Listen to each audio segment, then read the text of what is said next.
Hello guys, welcome to AMR Vlogs. இன்றைக்கி பார்த்தீங்கன்னா வயலில் தான் ஃபர்ஸ்ட் வீடியோ காட்டுறேன்.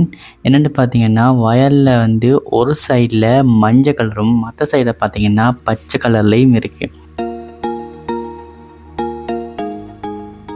இந்த ஓடை இருக்கு இல்லையா, இந்த ஓடையை தாண்டி தான் நான் வந்து ஒவ்வொரு நாளும் என் தோட்டத்துக்கு நான் வந்து போகிறது. இந்த ஓடை வந்து இந்த சிறு ஓடை வந்து நாங்கள் சின்னத்தில் வந்து எப்படின்னா தண்ணி போகும். ஃபுல்லாக தண்ணி போகிற டைமில் நாங்கள் வந்து எல்லோரும் குளிப்போம். இந்த இடத்துல நிறைய பேர் வருவாங்க குளிக்கிறதுக்கு. எல்லோரும் சேர்ந்து நாங்கள் வந்து இதில் குளிப்போம்.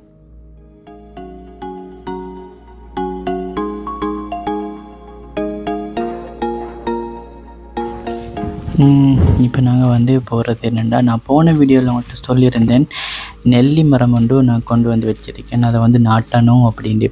அந்த நெல்லி மரத்தை நான் வந்து இப்போ கொண்டு வந்து வச்சுருக்கேன் நாட்டுறதுக்கு. இப்போ நாட்டத்தான் நாங்கள் போகிறோம்.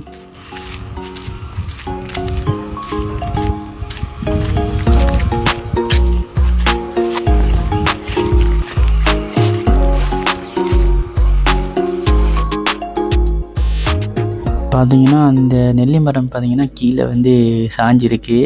நான் வந்து நேராக தான் நிமித்தி வச்சுட்டு வந்தேன். அது காற்றுக்கு அப்படி இல்லைன்னு சொன்னால் பேலன்ஸ் இல்லாமல் அது வந்து விழுந்திருக்கு. மாஷா அல்லாஹ். இப்போ பார்த்தீங்கன்னா என்னுடைய வீட்டு வேலை, அதாவது கூரை அடிக்கிற வேலை அரைவாசி முடிஞ்சிருக்கு. எல்லாம் இல்லை, கொஞ்சம் தான் முடிஞ்சிருக்கு. இப்போ வந்து இதுக்கு கம்பு வேணும்னு சொன்னாங்க. 5 கம்பு தேவைப்படுதுன்னு சொல்கிறாங்க. ஸோ அது என்ன இதுன்ட்டு நாங்கள் வந்து பார்ப்போம். நாங்கள் வந்து தென்னங்கம்பால் தான் வந்து கூர் அடிப்போம்.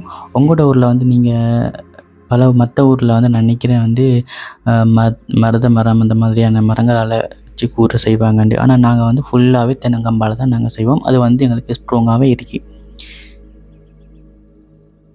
ஓகே, இப்போ பார்த்தீங்கன்னா இந்த ரூமில் தான் வந்து அந்த 5 கம்பும் போதாமல் இருக்குது. இந்த ரூமில் தான் நாங்கள் வந்து அந்த 5 கம்பு ஆர்டர் பண்ணிக்கிறேன். அந்த கம்பு வரும். அந்த கம்பை வந்து அடிக்கிறதே ரெடி ஆகிட்டு இருக்கும். ஆனால் அந்த கம்பு வந்ததுக்கப்புறம் அதுக்கு வந்து நாங்கள் பூச்சி பூசணும். பூச்சி பூசுகிற காரணம் என்னென்னு சொன்னால், இந்த கம்பை வந்து தெரிக்காமிக்கிறதுக்கு மட்டும் இல்லாமல் அந்த கம்பை வந்து பூச்சி புழுக்கள் அண்டாமல் இருக்கிறதுக்கு வந்து அந்த பூச்சி நாங்கள் பூசுவோம்.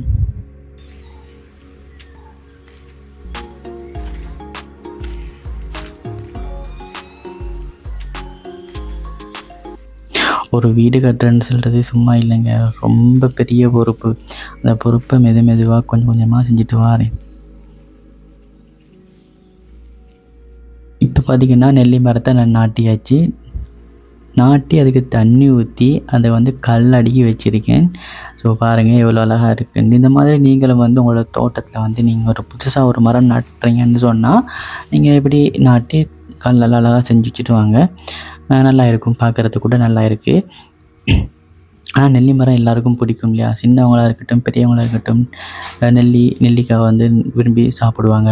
அதுவும் இல்லாமல் பண்டிகை காலங்களில் வந்து நாங்கள் நெல்லிக்காய் ஜேம் வேண்டியது போடுவாங்க. ஸோ இந்த நெல்லி மரம் வளர்ந்து வரட்டும். ஸோ இந்த வீடியோ உங்களுக்கு பிடிச்சிருந்தா லைக் பண்ணுங்கள். நெல்லி மரம் பிடிச்சிருந்தா கமெண்ட் பண்ணுங்கள். கீழே நெல்லி மரம்ண்டு. ஸோ இன்னொரு வீடியோவில் சந்திப்போம்.